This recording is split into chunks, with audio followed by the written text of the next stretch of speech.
What's that sound? It's For Amusement Only, the EM and Bingo Pinball Podcast. Welcome back to For Amusement Only. This is Nick Baldridge. The next part in our multi-part discussion of score reels is the difference in construction between various manufacturers and eras. Though the score reel was a mainstay in pin games and EM arcades, the various manufacturers did it differently, and they would also change the way that they did it over the years. Now, the main culprit of changing the design was the forefather of score reels, which was Gottlieb. As I mentioned in the history segment, Gottlieb was the first to market with the score reel game, and the other companies at the time played catch-up. Well, they didn't copy Gottlieb's design exactly. Instead, they came up with this kind of plastic construction, which pretty much carried through to the end. However, Gottlieb did experiment. They tried all kinds of different stuff, and some of them are the most reviled score reels that techs work on. Now, I've worked on a wide variety of Gottlieb score reels, and I've got to say that while I understand the criticisms, I have not had such long-standing issues as other folks have. And that probably comes from experience. I mean, I haven't shopped 800 million games or anything, but what I can say is that Gottlieb, aside from the plastic score reels that they use towards the end of the EM life cycle, in earlier times they used metal score reels. And these metal score reels, honestly, I've found have not held up as well to the rigors of time and neglect as the plastic score reels. I'm sure there are some who would disagree with me vehemently on that topic, but the metal ones seem to get pitted and covered in crud, and the crud just kind of sticks there. The plastic ones can be cleaned, as with any other manufacturer. But the dreaded word for Gottlieb score reels is Decagon. The Decagon score reels were kind of an all-in-one construction that was created by Gottlieb, and the idea was that you have this unit that is constantly moving. You want to protect the switches, which are so critical to the function of this machine, as much as you can. So what Gottlieb did was to put them inside of the rotating portion. And the way that they did this, and the way that it prevented the reel and the solenoid and all the associated parts from meeting and destroying each other was fairly simple. They mounted the switches on the inside, underneath of the metal reel, as I mentioned, and they mounted them in a different orientation. So instead of having a stack, as with a normal switch stack on the outside of the reel, they had a horizontal stack on the inside that was actuated by a little metal plate. And this little metal finger or plate will move based on the position of the reel.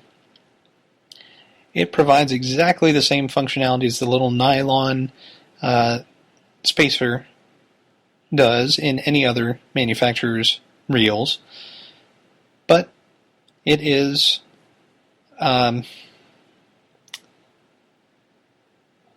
difficult to adjust the switches because they are self-contained. If you have a problem with the carryover switch, for example, you have to completely disassemble the unit in order to gain access to the switch, make your adjustment, and hopefully do it correctly so that when you reassemble, it actually turns. Now, just recently I worked on a snow derby. And snow derby has this particular style of Decagon reel. And snow derby is a 2-player Gottlieb. So there are 8 different score reels.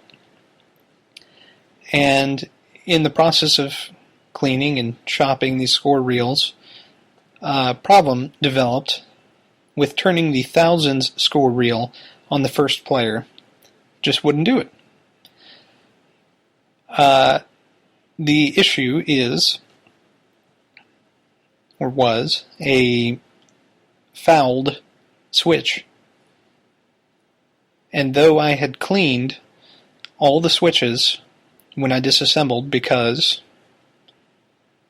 I knew I didn't want to have to do that again, I ended up doing it 3 different times in order to correct the issue.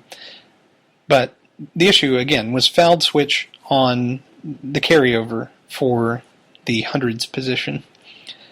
So that's one type of Decagon. Now this is the classic Decagon with the faceted reel. And this reel, let's see, the faceted ones were plastic. Those were the later Decagons. Prior to that, they were metal, as I mentioned, and perfectly circular. There were no facets, no flat spots that the numbers were printed on. They were just round. My GG is an example of this type. And while there's a difference in the way that they're constructed, again, there's no difference in the operation, and all the switches are contained inside of the unit. And here's the thing about Gottlieb and their score reel design. While it is a pain and a half to have to disassemble these score reels in order to clean them or to correct their operation, once they are corrected, I will say that Gottlieb score reels required the least adjustment out of any of the manufacturers.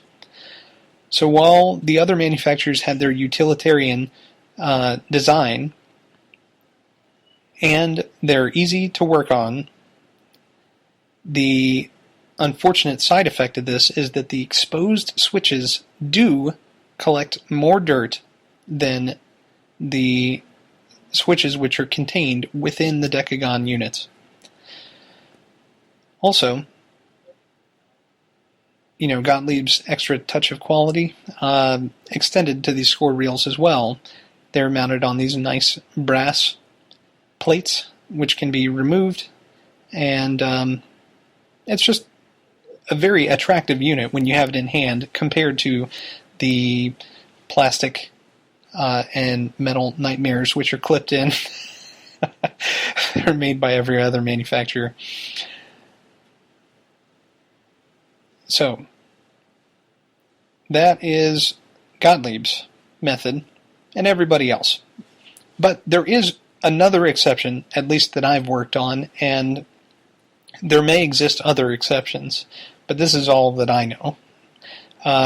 Midway, in the 1960s, used a motorized score reel unit. These motorized score reels acted differently than the solenoid-driven score reels in most other manufacturers' games. They were able to spin much, much faster